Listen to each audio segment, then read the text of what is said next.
सिंध के सबसे बड़े शहर कराची में यूं तो कई तारीखी मकामात हैं, लेकिन आज हम आपको जिस तारीखी मकाम के बारे में बताने जा रहे हैं, आपने इसका नाम तो सुना होगा, लेकिन इसके अंदर क्या कुछ है, आइए जानते हैं इस रिपोर्ट के अंदर। आज हम आपको बताएंगे कराची के गोरा कब्रिस्तान के बारे में। कराची में सरकारी रिकॉर्ड के मुताबिक 182 कब्रिस्तान हैं। इन कब्रिस्तानों में से कई को तारीखी एतबार से भी अहमियत हासिल है। कई कब्रिस्तानों में ऐसी कब्रें मौजूद हैं जो तारीखी दौर की याद दिलाती हैं। कराची में वाक़या इन कब्रिस्तानों में से एक शार फैसल पर मौजूद गोरा कब्रिस्तान भी है। मसीही बरादरी का ये कब्रिस्तान तारीखी अहमियत का हामिल है। इसकी बुनियाद अंग्रेजों के दौर में रखी गई। बरे सगीर पाको हिंद में अंग्रेजों को इनकी रंगत की वजह से गोरा कहा जाता है। इस कब्रिस्तान में अंग्रेजों की कब्रें मौजूद हैं और इसकी बुनियाद भी उन्होंने ही रखी, जिसकी वजह से इसे गोरा कब्रिस्तान कहा जाता है, जबकि सरकारी दस्तावेजात में इसका नाम मसीही कब्रिस्तान है। कराची के गोरा कब्रिस्तान की तारीख कमोबेश 250 साल पुरानी है, लेकिन इसके कयाम की असल तारीख का किसी को इल्म नहीं। इस कब्रिस्तान में सबसे पुरानी कब्र 1885 की मौजूद है।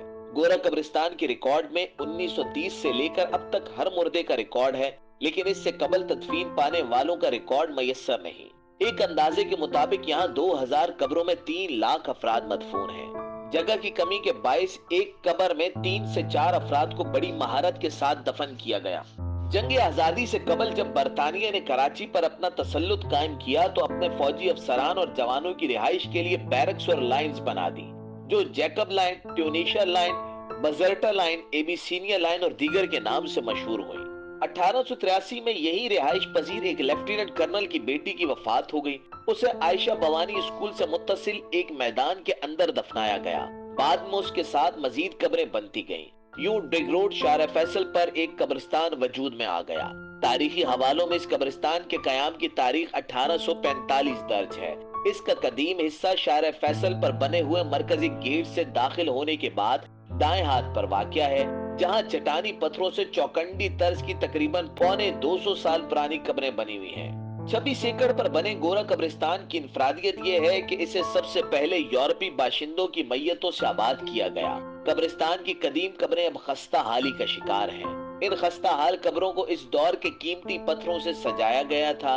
यहाँ पर पाकिस्तान में मौजूद सफारत खानों के जिम्मेदारान भी मदफून हैं, लेकिन उनकी तादाद का अंदाजा नहीं लगाया जा सकता। इस तारीखी कब्रिस्तान में सबसे ज्यादा यूरोपी ममालिक बिलखुसूस इंग्लैंड और पोलैंड के लोग मदफून हैं।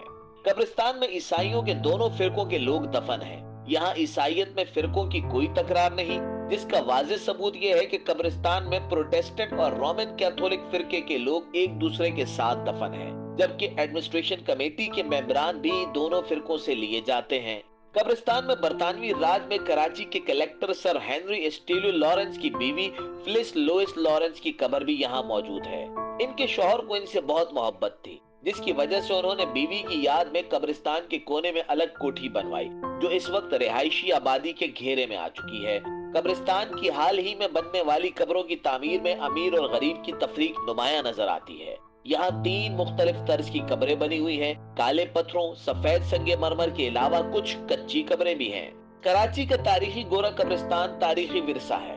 अफसोस की बात यह है कि इसे हुकूमती सतह पर अब तक तारीखी मकाम या तारीखी अहमियत के हामिल कब्रिस्तान का दर्जा नहीं दिया गया, और न ही इसकी देखभाल के लिए कोई मुनासिब इक़दाम किए गए हैं। बारिश के दिनों में इस कब्रिस्तान का हाल बुरा होता है। यहाँ मौजूद तारीखी कब्रें और इन पर किए जाने वाले नक्श जमाने की सख्तियां झेलते हुए अपनी असल शक्ल खो रहे हैं। तारीखी कब्रों की मुनासिब देखभाल न की गई तो ये निशान यहाँ से मिट जाएंगे। हुकूमत की जिम्मेदारी है कि इसे तारीखी विरसे की हैसियत दी जाए और इसकी मुनासिब देखभाल के लिए इंतजामात भी किए जाएं। इस कब्रिस्तान की तारीखी हैसियत को उजागर करके सयाहों की इस कब्रिस्तान में दिलचस्पी पैदा की जा सकती है।